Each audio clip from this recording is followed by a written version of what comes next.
What is going on with your YouTube? Welcome back to Cage TV. And let's talk about the boycott. Now, this is all stemming from the shooting of unarmed black man Jacob Blake, who was shot 7 times in the back by a police officer. And then the Kenosha, Wisconsin news hit, and the Milwaukee Bucks decided to not come out and play Game 5 against the Orlando Magic. And, they didn't tell any other teams, which they had every right to do so. And so every other team that had a game that day decided to follow suit. The Houston Rockets, the Oklahoma City Thunder, the Trailblazers, and the Los Angeles Lakers. So with that happening, there was an immediate meeting that took place with the NBA Players Association and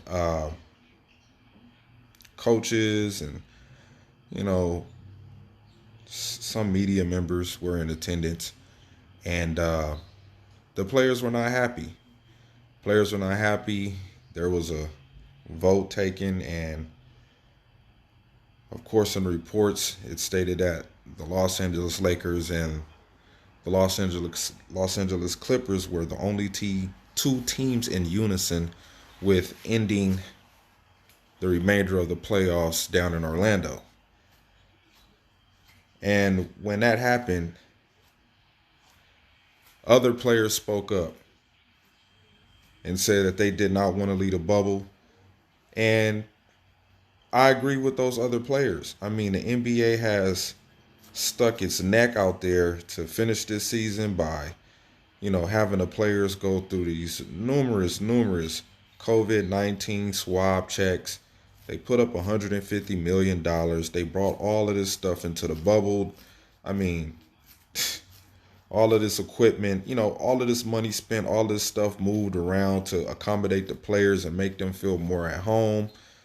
The NBA is doing everything that it can, to make sure that these guys can still get paid, and, they can make it through a season without losing $4 to $5 billion. So once that transpired and news media outlets were coming out with the reports that they had or had made up, some of the players started coming out, speaking out on what the media members were putting out there in the news cycle, saying that didn't happen, that didn't take place, no, that didn't happen. It was reports of LeBron James storming out of the room during the meeting. And there's reports that people were putting out there saying that LeBron James and Michael Jordan had words on a conference call with each other, and which wasn't true. Michael Jordan was on a conference call, but LeBron didn't get into a verbal pissing contest with Michael Jordan. He sat there and he listened. That's what the real report states, that LeBron sat there and listened. LeBron did speak. He did speak, and he did say some things to the young players that he shouldn't have said, but you can't blame LeBron for what he said. He don't have to be in a bubble. He's already accomplished great things in the NBA. You know what I'm saying? He don't have to be here. And he's right. He don't have to be here. He's going to get all his money. He's one of 9 players that's going to get all his money on his contract through the negotiations that his agent made with the Los Angeles Lakers or Clutch Sports. All of the players on Clutch Sports get their contracts.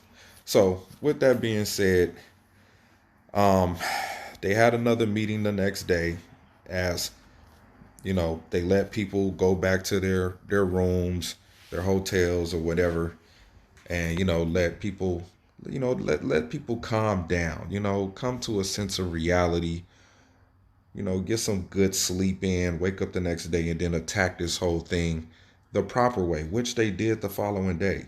Now, basically, what happened was the governors, I don't know why they call them governors, just call them NBA team owners. I mean, these stupid ass titles and shit, man. These dumb ass fucking fake titles. The governors, the NBA governors basically came and told the players, you guys want to leave the bubble? Well, then we're going to take 30% of your 30% of your money out of your check. So that's why they decided to say, yeah, we'll come back and, finish the season on Saturday. So there you have it. There wasn't no, oh, we decided Obama, all of that stuff is just BS that they want to put in the media to have you believe that they are unified. The NBA players are not unified. They're not. They're not unified. There's no unification or organization within the NBA Players Association. It's a mess. It is a complete total mess.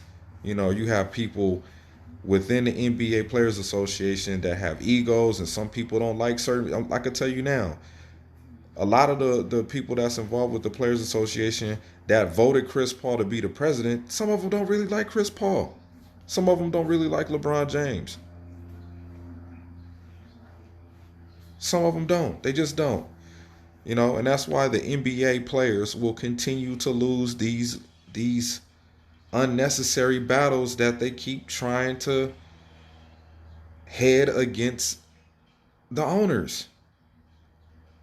Now, of course, there are some owners that don't agree with the whole Black Lives Matter movement. I don't agree with the Black Lives Matter movement because of what they mandate stands for. Go to the website and read it for yourself. It makes no sense. you know. So the NBA players are pushing for the owners to do more, be more active, outspoken. And LeBron James is the spearhead. See, there's a lot of things that people don't know that LeBron James got going on inside the bubble. And I'm going to tell you one of the things. He has a police reform council that he's the head of inside the bubble, where LeBron James has his people interacting with uh, community activist leaders, boots on the ground, um, various other uh, organizations that commit their services to the urban communities and black communities across America. He's talking to uh, Congress leaders, people that legislation. Just LeBron is putting his hands in. He's putting his hands in a lot of cookie jars when it comes to his activism against social injustice and inequality and police brutality. He's spearheading, you know, that the NBA owners open up their facilities as far as arenas for voting to get people to go out and vote. Um, and like I said before, LeBron James has investors who have put up millions and millions and millions of dollars to see his brand and LeBron James accomplish the things that he's made a deal with. So, of course, a Laker championship is one of those things that's on the list. Of course, Space Jam, the new legacy, you know, and of course, his activism against racial injustices and inequality amongst black people in urban communities, you know. So LeBron James is doing a lot in this bubble. Now, we already knew that the NBA players were going to continue to play. You know, they would have to quarantine for 14 days before they even leave the bubble. So you might as well just keep playing basketball. They said that President Obama, good old Barry, stepped up and had a word with LeBron James and other various uh, high profile athletes in the NBA to continue the season. I mean, what else do you guys want the NBA to do? They gave you a platform. You guys have been outspoken after every game talking about the issues that are going on in America. You guys have Black Lives Matter painted on the floor. You guys have these slogans and trademarks and names on the back of your jerseys. You know, enough. Education reform, Black Lives Matter, love us, equality. You guys got that all on the back of your jersey, speaking volumes to the masses. And this boycott just really showed that the NBA players have no power. To me, they have no power when it comes down to the bottom line, which is always what, people? Money. The owners told them, y'all walk out of this bubble, y'all leave without 30% of y'all 30% of y'all contract money. They already had to give up a percentage of their contract money to continue the bubble, to continue the restart of the season. The NBA is making $10 million off of every televised game in Orlando. They already will make back the 150 million that they gave Disney.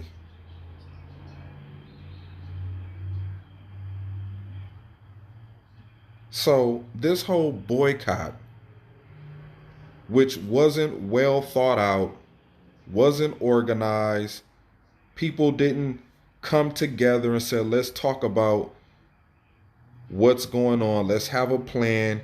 The plan has to move in a direction where we can see some change.